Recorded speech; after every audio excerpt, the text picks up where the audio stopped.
Students hello. आप लोगों ने पुरानी वीडियोस भी देखी हैं और ये कुछ नई वीडियोस हम लोग डाल रहे हैं। इसमें हम हिंदी ग्रामर के विषय में डाल रहे हैं और कोशिश की जा रही है कि आपको बहुत आसान तरीके से सब कुछ समझ में आ जाए। आज हम आप लोगों को पढ़ा रहे हैं समास। आपने ये पहले भी पढ़े हुए हैं बहुत बार। समास जो है इनको कहते हैं कि हम कम शब्दों का प्रयोग करके अधिक के बारे में बोल दें। थोड़े से शब्दों में अधिक का समावेश। इसे हम ऐसे भी समझ सकते हैं कि दो या दो से अधिक शब्दों का सार्थक योग समास कहलाता है। दो या दो से अधिक शब्दों का सार्थक योग समास कहलाता है। और अगर अपन कहें कि हमें समास और संधि में अर्थ करना है तो समास और संधि में अगर भिन्नार्थक करना हो तो दो या दो से अधिक शब्दों का सार्थक मेल को समास कहते हैं।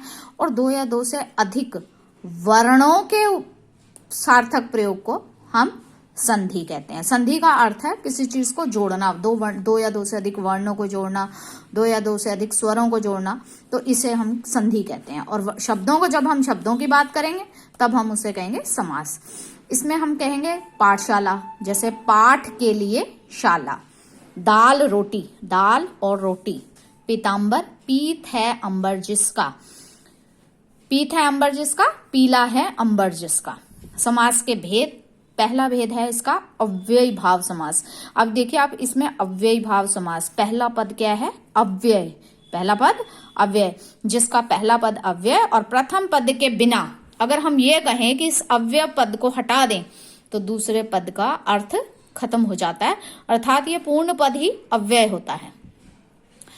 आजीवन, अगर इसमें से आ को हटा दें तो जीवन की वैल्यू सिर्फ जीवन ही है। आजीवन होता है जीवन पर्यंत। जीवन का मतलब जीवन, और पर्यंत कहां से आया? इससे। अब जीवन के साथ जब पर्यंत शब्द लग गया तो जीवन पर्यंत अर्थात आपके जीवन भर, दिन भर, सारा दिन। भर जो है ये अव्यय शब्द है। दिन आपका जो आप डेली काम करते हैं, डे होता है जिसको बोलते हो, तो सारा दिन।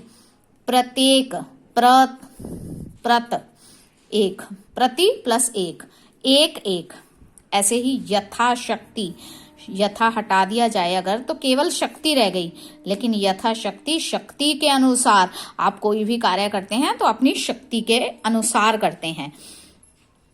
अनजाने, अनजाने का मतलब अनजाने, जाने का मतलब जानने किसी को। अनजाने, बिना जाने हुए। यथा संभव, जितना संभव हो। लाजवाब, जिसका जवाब ना हो। जवाब का मतलब जवाब है, और लाजवाब जिसका जवाब ना हो। तत्पुरुष समास, जिसमें द्वितीय पद प्रधान हो और इसके पूर्व पद में लगे हुए कारक चिन्हों को नाम से किए जाते हैं। अर्थात पूर्व पद में जो कारक चिन्ह लगे होते हैं, कारक चिन्ह आपको मालूम है, कारक सारणी से आपको समझ में आ जाएंगे। कारक सारणी हम पहले भी कई बार बता चुके हैं। कर्ता ने कर्म को करण से, संप्रदान के लिए अपादान से का, अपादान का मतलब से अलग होना, और संबंध काके की, रारेरी, नानेनी, और अधिकरण में, पे, पर। अब सबसे पहले आएगा करण तत्पुरुष समास। कर्म तत्पुरुष कर्म है। स्वर्ग प्राप्त, स्वर्ग प्राप्त, स्वर्ग को प्राप्त, अर्थात ये उस व्यक्ति ने ऐसे कर्म किए होंगे कि उसे स्वर्ग प्राप्त हुआ। सर्वज्ञ, सर्वज्ञ, सबको जानने वाला। सबको आप कब जानते हैं? जब आपको हर एक को जानने की आपके अंदर ऐसी उत्सुकता बनती है कि आप सब चीजों को जाने। जब और एक जीवन का एक सीमा होती है, एक ऐसी सीमा जब आप इतने पारंगत हो जाते हैं कि सभी चीज जानने का जो प्रयास है वो बंद हो जाते हैं और आपको पहले से ही इन चीजों के बारे में पता चल जाता है।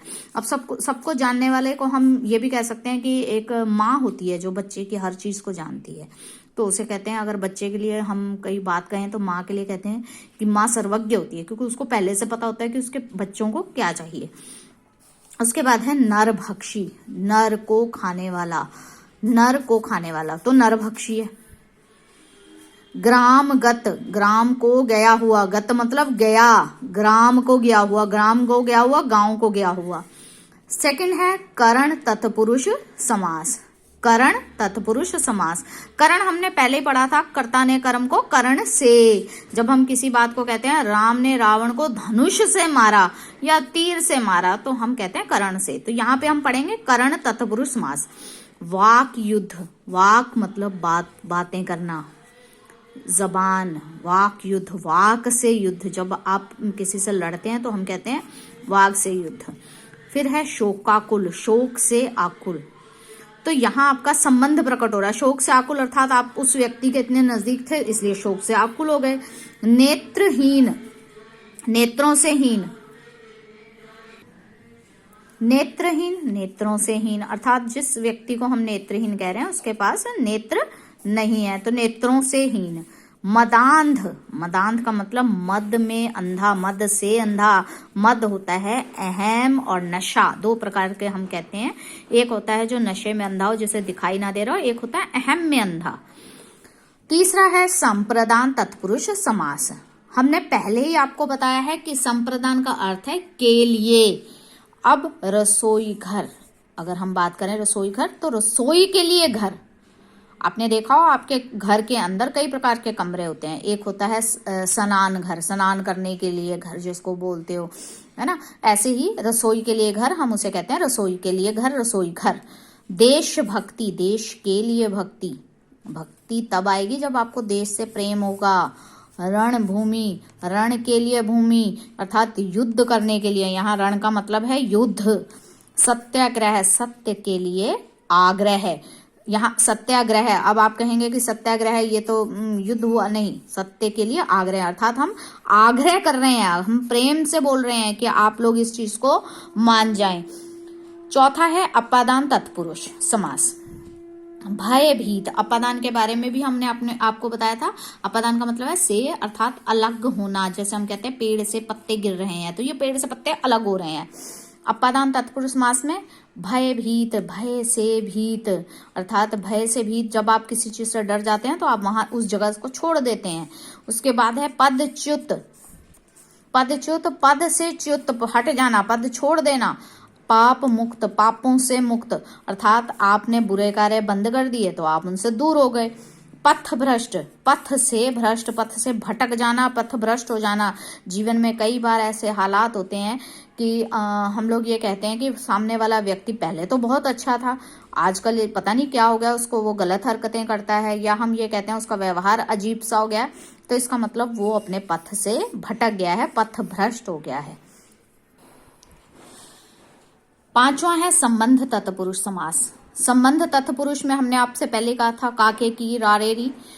पराधीन, पर के अधीन अर्थात पर मतलब दूसरे, दूसरे के अधीन अगर आप होंगे तो हम उसे कहेंगे पराधीन। राष्ट्रपति, राष्ट्र का पति। राज दरबार, अब हमने पहले क्या कहा काके की रारेरी, राष्ट्र का पति, राष्ट्र है तो राष्ट्र का पति होगा। राज दरबार, राजा का दरबार, दरबार तभी राजा का दरबार तभी सफल होता है जब वो राजा का होता है, तो राजा का दरबार होता है और किसी का नहीं होता। कन्यादान, कन्या का दान, जो किसी लड़की को अपनी बेटी मानता है तो कन्यादान वही करता है जिसकी बेटी हो, तो बेटी का कन्यादान होता है, तो बेटी से संबंध है, पिता और पुत्री का जो संबंध है वो यहाँ आएगा। छठा है अधिकरण तत्पुरुष। अधिकरण में हमने आपसे पहले कहा था पर होता है। आप बीती, आप पर बीती, स्वयं पर बीती हुई, तो आप बीती, हम किसी को आप बीती सुनाते हैं तो हम ये बताते हैं कि हम पर क्या बीती थी। गृह प्रवेश, गृह में प्रवेश। घुड़सवार, घोड़े पर सवार। ध्यान मगन, ध्यान में मगन। और तीसरा जो है समास, ये हमने बात की थी इसकी तत्पुरुष समास के अलग अलग भेदों के बारे में। अब हम बात करें कर्मधारय समास के बारे में। आप देखिए कर्मधारय, इसमें दूसरा पद प्रधान होता है और पहला पद विशेषण और दूसरा पद विशेष्य होता है। अब आप देखिए इसमें लिखा हुआ है श्वेतांबर, श्वेतांबर श्वेत है जो अंबर। नील गाय, नीली है जो गाय अर्थात गाय को उसकी रंग से पहचान रहे हैं, नील गाय नीली है जो गाय। महापुरुष, महान है जो पुरुष, हमने कहा कर्मधारय है अर्थात महान होने के लिए उसका पहले पुरुष होना जरूरी है। महान है जो पुरुष, महापुरुष। उसके बाद है चरण कमल, चरण है जो कमल के समान, चरण है जो कमल के समान अर्थात कमल क्या है, कमल फूल है जो इतना नरम होता है, इतना खूबसूरत होता है कि ईश्वर माँ लक्ष्मी को चढ़ाया जाता है, तो चरण है कमल के समान अर्थात उसके जैसे हैं। खाद्यान्न, खाद्यान्न है जो अन्न, सभी खाद्य पदार्थों को हम खाद्य पदार्थ बोलते हैं।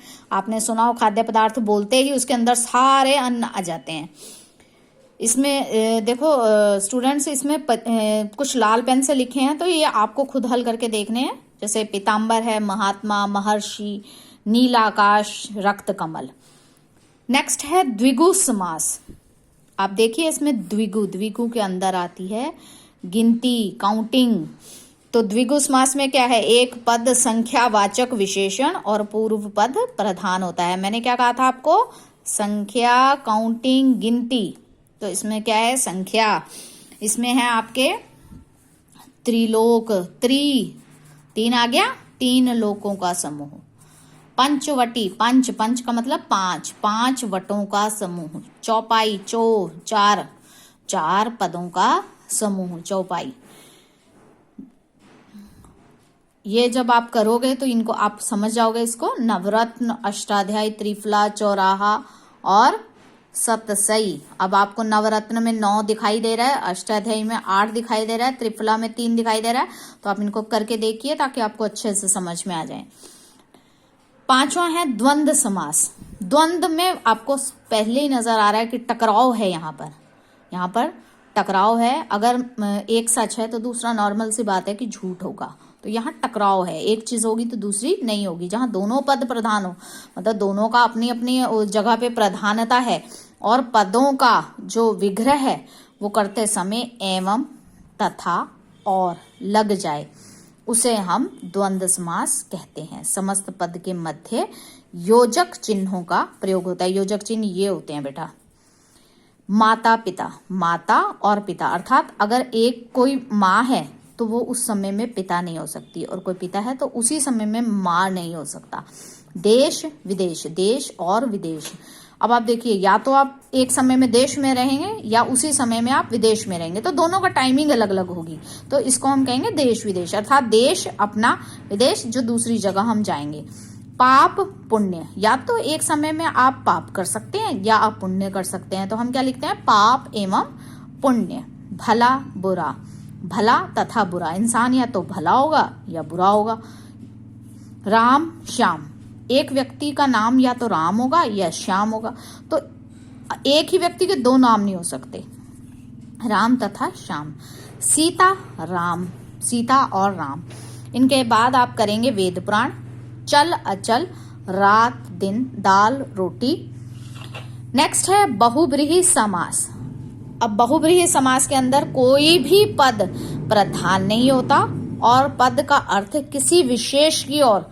अब आप देखिए, बहुब्रीहि समास में हमने आपसे क्या कहा है कि कोई भी पद प्रधान नहीं है और जो अर्थ निकलेगा वो किसी विशेष की ओर जाएगा। जैसे हम बात करेंगे पीताम्बर, पीताम्बर पीत है, अंबर जिसका किसका होता है, पीत अंबर पीला, भगवान कृष्ण का। तो यहाँ क्या हुआ, संज्ञा का विशेषण हो गया। तो किसका था पीताम्बर,